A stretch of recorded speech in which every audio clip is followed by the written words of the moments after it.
Guys हम आज को आपको पढ़ाने जा रहे हैं इंसेफ्लाइटिस। तो गाइस इससे पहले मैंने क्या पढ़ाया था, मेनिंजाइटिस। अब क्या पढ़ाने जा रहे हैं, इंसेफ्लाइटिस।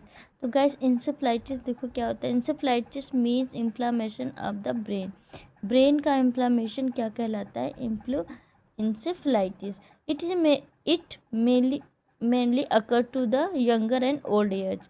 यह यंगर और ओल्ड एज में होने वाली डिजीज़ है। It is a cause by main infection, autoimmune and allergic condition. ये किसकी वजह से होती है, ऑटो इम्यून या फिर एलर्जिक कंडीशन होती है। मतलब हमारी जो इम्यून सिस्टम होती है हमारी बॉडी के अगेंस्ट वर्क करती हैं। ठीक है, अब देखो हम देखते हैं टाइप और कॉज। टाइप के साथ हम कॉज भी देखेंगे।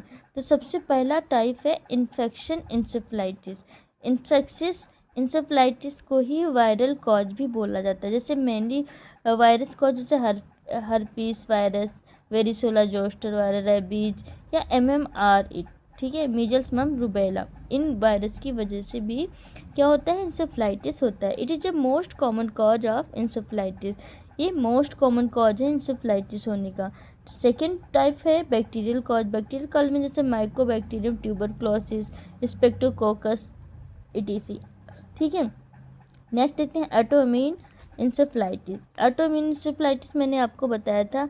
ऑटोइम्यून इंसेफ्लाइटिस में it is occur main antibodies abnormal cross blood brain barrier and produce inflammation, brain destroy the brain cell.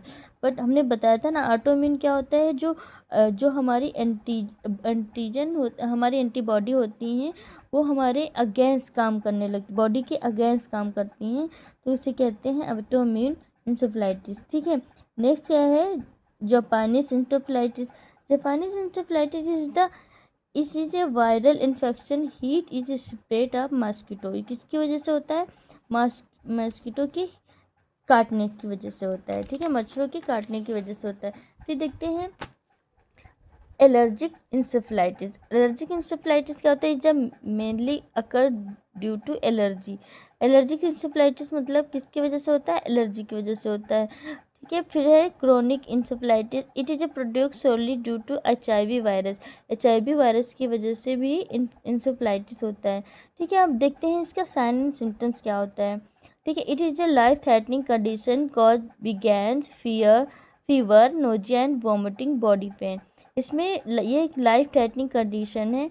ठीक है, और इसमें क्या होता है, fever, nausea, vomiting, body pen etc आदि मतलब सिम्टम्स प्रेजेंट होते हैं। नेक्स्ट क्या होता है, कभी कभी ये बहुत ज़्यादा जब सीवियर हो जाता है तो इसमें कौन कौन से सिम्टम्स आते हैं गाइस, कन्फ्यूजन रहता है। मतलब पेशेंट होता है डिसओरिएंटेड। मतलब डिसओरिएंटेड का मतलब ये होता है पर्सन एक ना तो उसको टाइम का लर्न रहता है, ना तो डेट याद रहती है। ठीक है, ना तो उसको प्लेस का पता रहता है। ठीक है, और सीजर्स का मतलब आपको पता ही है, ब्रेन में इलेक्ट्रिक इम्पल्सिस का इम्प्रूवमेंट होना सीजर्स कहलाता है। पैरालिसिस हो जाता है। ठीक है, बॉडी में कहीं भी ऑक्सीजन प्रॉपर रूप से नहीं वर्क करती है। ठीक है, लॉस ऑफ कॉन्शियसनेस, फोटोफोबिया मैंने बताया था, लाइट से डरता है। ठीक है, एबिलिटी टू स्पीच, एफेजिया। ठीक है, मसल वीकनेस रहती है, इनवॉल्नटरी आई मूवमेंट, मतलब आई मूवमेंट होता रहता है।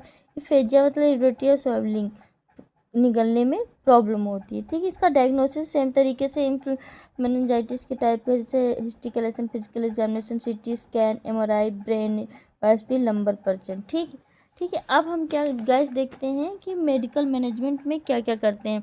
इसका भी मेडिकल मैनेजमेंट क्या करते हैं, एंटीवायरल ड्रग देते हैं। ठीक है, एंटीबायोटिक देते हैं, एंटी इन्फ्लामेशन या ऑटो ऑटो सॉरी अब इसका नर्सिंग मैनेजमेंट देखते हैं। नर्सिंग मैनेजमेंट क्या होता है, alternate tissue perfusion related to cerebrum oedema. इसमें क्या होता है, जो पेशेंट होता है उसका वाइटल साइन असेस करते हैं, इनका आउटपुट इनटेक देखते हैं इसका। ठीक है, उसका उसका देखते हैं कि कितना एडिमा कॉज हुआ है, ICP इंक्रीज हुआ है, उसका असेसमेंट करते हैं कितना हुआ है। ठीक है गाइस, थैंक यू।